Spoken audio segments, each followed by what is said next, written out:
Grammar. Bad, badder, baddest. Good, gooder, goodest. Wait. Good, better, best. Bad, worser, worsest. Wait. Bad, worse, worst. And good, better, best. Got it. It's no wonder that the English language is considered the second hardest to learn. In today's gospel, Jesus uses the word better to describe Mary's decision to sit beside the Lord at his feet, listening to him speak. In comparison to Martha, who was burdened with much serving of his disciples who were visitors. Now let's be clear, Martha is doing something good, not bad. In the Gospel of Luke, the story immediately before this one is the parable of the Good Samaritan, which we heard last weekend. It begins with the scribe saying, "Teacher, what must I do to inherit eternal life?" And we learn there are two things. You shall love the Lord your God with all your heart, with all your being, with all your strength, with all your mind, and your neighbor as yourself. So, love God, love your neighbor, two things. And Jesus was asked, "And who is my neighbor?" And after the parable, Jesus asks in return, which of these three, in your opinion, was neighbor to the robber's victim? The answer, the one who treated him with mercy.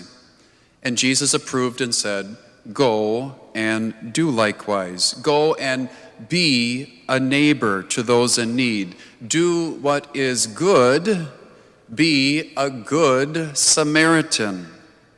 Martha is being a good Samaritan. She's being a good neighbor, offering hospitality to Jesus and his dusty, sweaty, hungry band of disciples, burdened with much serving. She's doing what must be done to inherit eternal life, or at least half of it, or nearly half, because we learned there is a better portion. It's our relationship with God. It also needs attention, and Jesus calls this the better portion. Loving and serving one's neighbor is essential and good. Loving and serving the Lord is essential and better.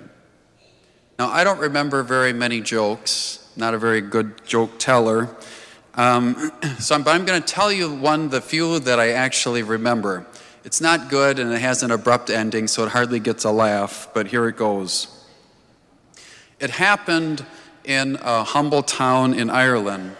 Someone ran to the parish priest at the end of town and said, Father, Jesus is coming down the main street, heading in the direction of our church. It must be the second coming. What should we do?" Well, the pastor was kind of at a loss, and he thought, they never really talked about this scenario in the seminary. So he calls the Vatican, and by a series of circumstances that aren't worth going into, he talks to Pope Francis and says, "Your Holiness, the second coming is on. Jesus is coming down the road in my direction. He's going to be here any second. What should I do?" And the Pope said, "Well, more for your sake than for heaven's, look busy." Thank you, by the way, for laughing. Now, in reality, what is Pope Francis more likely to say? Probably more like, run to him. Welcome him into your home like Martha did. And then listen to him. Share your heart with him. Sit at his feet like Mary did. And if he asks you to do anything, spring into action and say, "Yes, Lord, your servant is listening." You see, loving our neighbor and sharing our hearts with our neighbor is very good. Loving the Lord and sharing our heart with the Lord is even better. And the more perfectly we love the Lord our God with all our heart, with all our being, with all our strength, and all our mind, the more perfectly we're going to love our neighbor as ourselves and become the bestest of disciples.